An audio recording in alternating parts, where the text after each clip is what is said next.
There's a voice inside you, one you've probably ignored, not out of cruelty, but for survival. It's the voice of your inner child, the part of you that still wonders, still hopes, still aches. You've grown up, but some parts of you never did. The wounds, the fears, the beliefs you formed when you were little, they still whisper. But here's the truth. You are not broken. You are holding on to parts of yourself that were never seen, never heard, never loved the way they needed. And healing doesn't come from pretending they're gone. It comes from remembering, from reconnecting, from returning home. We're going on a journey to reconnect with the most vulnerable, the most honest, the most forgotten version of you, your inner child, and it might just change everything. First of all, what is the inner child? Your inner child is the emotional memory of your early self. It's the part of you that formed before logic, before filters, before the world told you who you should be. It's a real, living part of your subconscious. It's the part of you that holds every early experience, every unmet need, every wound and every wonder. The inner child remembers the joy of being held, the sting of being ignored, the fear of doing something wrong, the confusion when love had conditions. And though years have passed, those memories and feelings didn't just disappear, they got stored. Most people carry a wounded inner child. Why? Because no parent is perfect. Even in the best households, children can misinterpret or internalize pain. Maybe you were told to stop crying instead of being comforted. Maybe you were praised only when you achieved something. Maybe love felt conditional. These moments, small or big, create the emotional blueprint of your adult life. And until you reconnect with your inner child, that blueprint quietly runs the show. That means how we relate to others, how we handle fear, how we seek validation or hide our pain. It's often just your inner child doing the best they can through your adult body. When you get triggered by a comment, when you feel unworthy, abandoned, invisible, that's not your adult logic failing. That's your inner child crying out, "Please don't hurt me again." Healing your inner child doesn't mean erasing the past. It means rewriting the beliefs born from pain. It means giving yourself today what you needed back then. Here are some signs your inner child needs you. You might be thinking, this all sounds poetic, but how do I know if I've got inner child wounds?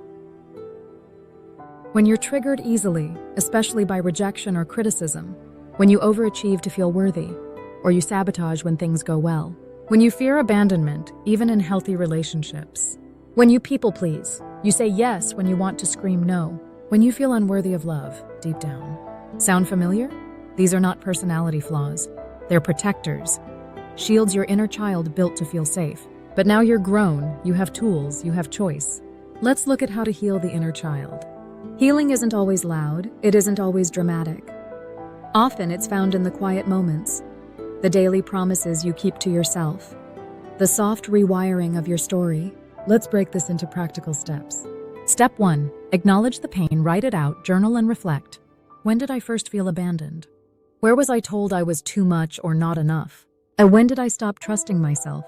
These questions may stir emotions. Let them. This is not reopening wounds. This is cleaning them with truth. Please also check out more journaling prompts I've compiled for you in the description box below. Step 2. Speak to your inner child with compassion. Write a letter to your inner child. This could look like, "Dear little me, I see you now.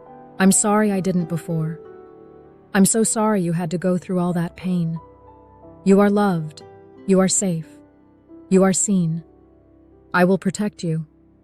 I'm here, and I always will be. I love you, just as you are." This step is powerful. It shifts the voice in your head from critic to caregiver. Step 3. Meet their needs. Revisit joy. Revisit safety. If your inner child loved drawing, draw. If they loved building forts, build one. If they needed more hugs, hug yourself, practice loving touch. Step 4. Set boundaries like a parent. A good parent protects. That's your job now. Stop exposing your inner child to people, environments, and patterns that recreate harm. Boundaries are not selfish.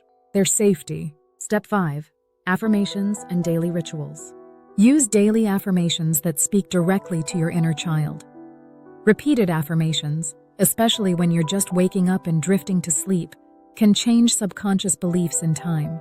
Write or say to yourself, you are loved, you matter, you can trust me. Create rituals, morning check-ins, self-hugs, mindful walks. You're not just healing, you're reprogramming.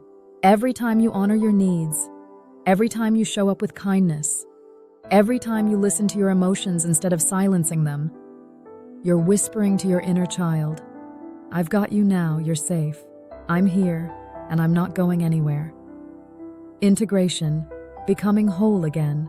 Healing your inner child is not a destination. It's a relationship. Ongoing, sacred, and transformative. And it's the foundation of becoming whole. When your inner child feels safe, your creativity returns, your intuition sharpens, your self-worth rises, your relationships deepen. You no longer react, you respond. You no longer seek approval, you embody it.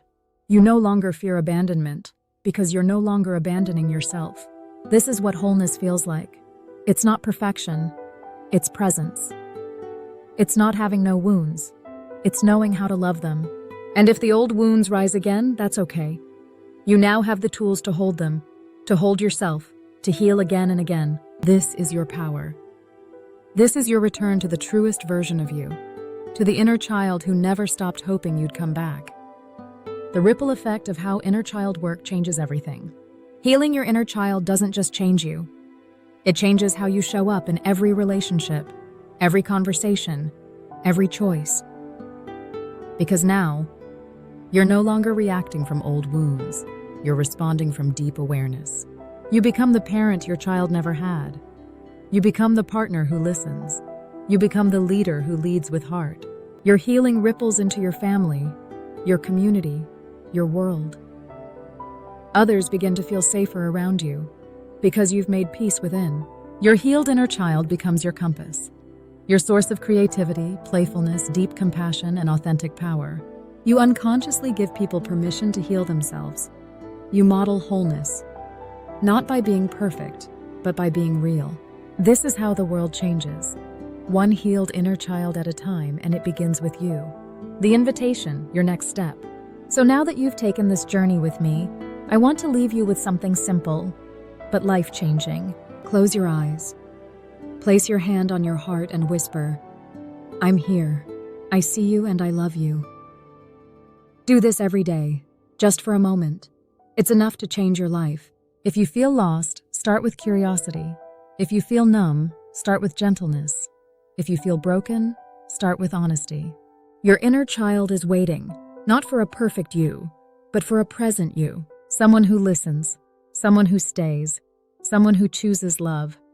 Every single day, this is your invitation to reconnect, to reclaim, to rise. Thank you for walking this path. The next step is yours to take. If you find this video valuable, please like, share with someone who might benefit, and subscribe for more, which means the world to me. Also, please check out my other videos appear on screen that will also support you on your transformation journey. Until next time, keep listening to the voice within.